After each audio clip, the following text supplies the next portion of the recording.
അമേരിക്കയും ഇറാനും തമ്മിലുള്ള സംഘർഷം രൂക്ഷമാകുന്ന സാഹചര്യത്തിൽ പശ്ചിമേഷ്യയിലെ അമേരിക്കൻ സൈനിക താവളങ്ങൾ ഇറാന്റെ ആക്രമണ ലക്ഷ്യമായേക്കുമെന്ന് റിപ്പോർട്ട്. ഏതെങ്കിലും തരത്തിലുള്ള സൈനിക നീക്കമുണ്ടായാൽ അതിശക്തമായി തിരിച്ചടിക്കുമെന്ന് ഇറാൻ മുന്നറിയിപ്പ് നൽകിയിട്ടുണ്ട്. പശ്ചിമേഷ്യയിലുടനീളമായി 10,000-കണക്കിന് അമേരിക്കൻ സൈനികരാണ് നിലയുറപ്പിച്ചിരിക്കുന്നത്. തങ്ങളുടെ മധ്യദൂര മിസൈലുകളുടെ പരിധിക്കുള്ളിൽ അമേരിക്കയുടെ നിരവധി താവളങ്ങളുണ്ടെന്ന് ഇറാൻ സൈനിക വക്താവ് വ്യക്തമാക്കിയതായി അന്താരാഷ്ട്ര മാധ്യമങ്ങൾ റിപ്പോർട്ട് ചെയ്യുന്നു.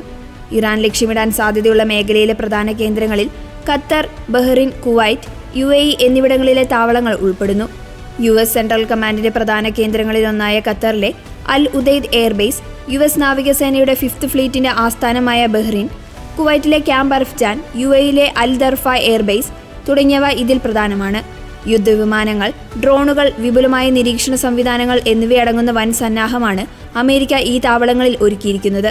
കൂടാതെ ഇസ്ലാമിക് സ്റ്റേറ്റ്സിനെതിരായ പോരാട്ടത്തിന്റെ ഭാഗമായി ഇറാഖിലെ കുർദിഷ് മേഖലയിലും സിറിയയിലും നിലയുറപ്പിച്ചിട്ടുള്ള അമേരിക്കൻ സൈനികരും ആക്രമണ ഭീഷണി നേരിടുന്നുണ്ട്.